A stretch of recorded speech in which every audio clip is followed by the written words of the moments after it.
Gusto ko lang po kasi siguraduhin na, kasi ito po, kung hindi magkakagulo-gulo tayo kung hindi tayo susunod sa ating rules.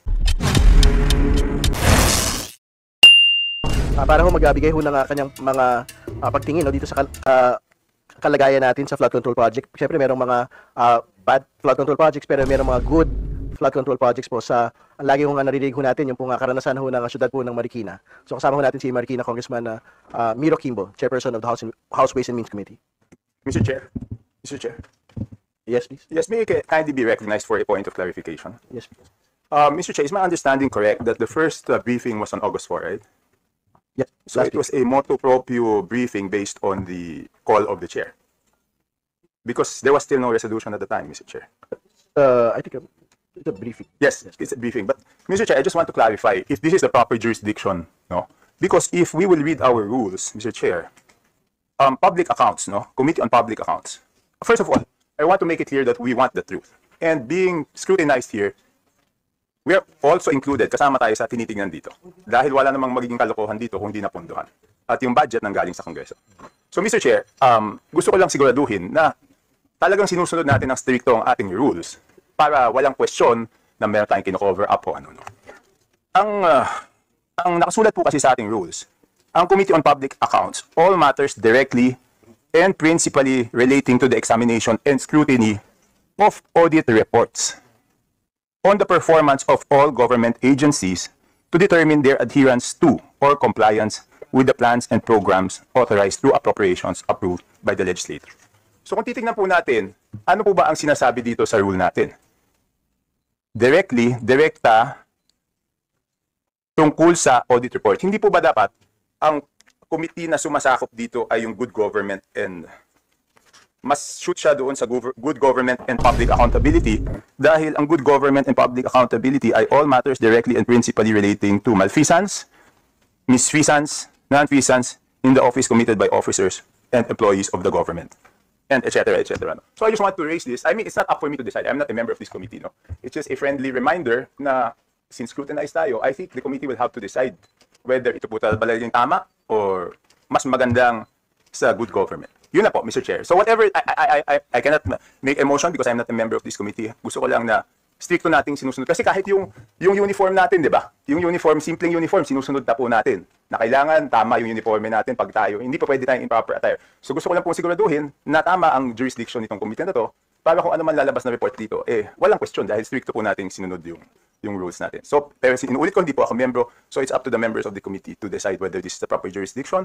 or the proper jurisdiction is the Committee on Good Government and Public Health. Thank you, Mr. Chair. Yes, thank you, Congressman Chanco. Well, we respect your views, no, but to be very clear, this is just a briefing. This is not a hearing, and I think that's the reason why the chairperson of the Public Works Committee is also here, and the chairperson of Public Accounts is here, and this has been directed to us by, I think, by the Rules Committee po. So, the rules manifested on the floor that this be taken up by the Committee on Public Accounts. So was it manifested on the floor that this be, Mr. Chair, that this be taken up by the Committee on Public Accounts? I think we made a request to get a briefing from the DPWH. ComSec, was there a request to get a briefing, and was it approved? So no referral, no request also. So it is motu proprio. Yes, but how does the briefing start, diba? So who asked for the briefing? Gusto ko lang po kasi siguraduhin na, kasi ito po, kung hindi magkakagulo-gulo tayo kung hindi tayo susunod sa ating rules. Dapat, okay, ganito lang po ang tanong ko. Madami na po tayong apogado dito. Tama po ba ang intindi ko doon sa rules natin na ang public accounts ay tungkol sa mga bagay na may audit report? Tama po ba ang intindi ko? Kung mali yung intindi ko, edi tama, baka tama nga ito. So ayun lang ang tanong ko. Ano ba ang tamang interpretasyon dito sa pwede po bang may magpaliwanag? Ano po ba ang tamang interpretasyon dito sa rules natin?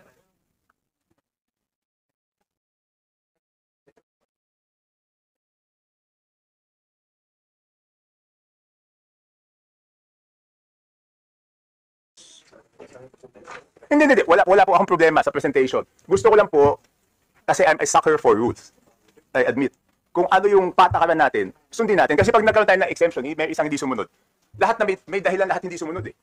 Pag isa hindi sumunod, lahat may dahilan na hindi sumunod. So ang sinasabi ko lang, gusto natin ng tama. Kung hinahanapan natin ng tama, yung mga nagbe-briefing, dapat tayo mismo sumunod doon sa ating rules. So yun lang ang tanong ko.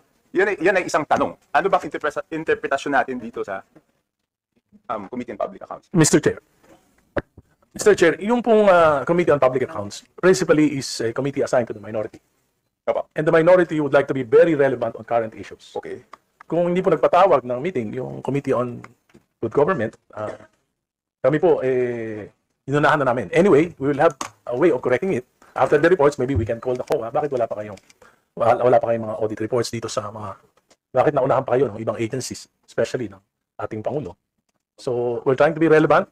We want to hear from the different agencies. Then later on, we will be calling the Commission on Audit. Hindi, pero Mr. Chair, pwede po ba tayong lumampas doon sa otoridad na isinasaad doon sa rules natin na dapat may audit report? Ibig kong sabihin, bakit hindi nagpatawag kaya yung good government? Mr. Chair, anyway, all the reports will be submitted to the plenary, and it's up to the plenary to determine whether we have violated or we have access to the authority of the committee.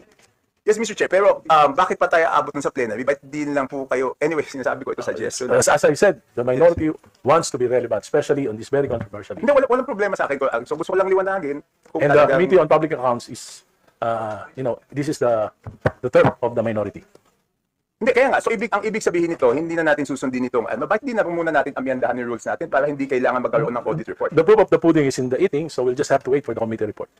Chairman Mama, please. Mr. Chairman, I think ang ginawa lang naman siguro natin is to exercise our duty to we have the function of oversight. Yes, sir. So therefore, I think even Public Works can request Department of Public Works and Yes, Highways Mr. Chair. to shed light on the issues being thrown to them. Yes, Mr. Chair. If it were the Committee on Public Works, I wouldn't have raised the question because I recognize that the Committee on Public Works has full jurisdiction. Again, it is just a suggestion. If you want to proceed, I have no authority to question or raise a point of order because I am not a member of this committee. So it's just a suggestion, Mr. Chair. So I just put it on the table. Whatever the decision is I will have no say or vote on it, Mr. Chair.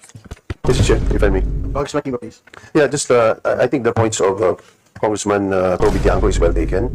While he's not a member, in fact, we can take the cudgels for him, and so that the matter can be put on record, so that the matter can eventually be resolved. We are members of the majority. We respect the rights and enforcement of the minority in exercising your duty to remove the abscesses of government, prevent abuses.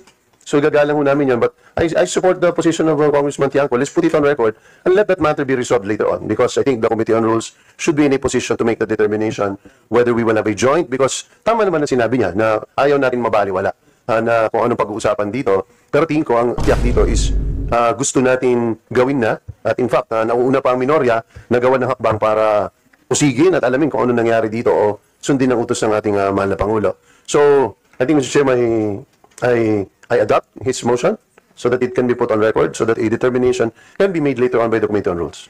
Yes, Mr. Chairman and Chairman Kimbo. Sorry, I cannot make a motion because I'm not a member. That's why I'm adopting your motion. Okay. So, thank you. on your behalf. Okay. Yun na po. I just want to make sure that we're following our rules. No. Yes, I understand. Yes. Congressman Chaco, again, to be very clear, this is a briefing. I think briefings can be requested by any committee. When we go to proper hearings relating to what Congressman Chaco is talking about, I think there is a resolution that has been submitted to Bills and Index that there will be a tri-committee with the Public Works, Public Accounts, and Good Government to look into the anomalies po. That will therefore then be subjected to all of the rules that Congressman Chaco is requiring. No? But for now, this is just a briefing. There will be no interpellations, only questions to our invitees. Yes. I wish to weigh in. But I'm not requiring it, Mr. Chair. I'm just suggesting, politely suggesting Yes, that we ma'am. look into the rules so that para lang maliwanag. Thank you, Mr. Chair. Thank you, Chair. Congressman Chaco.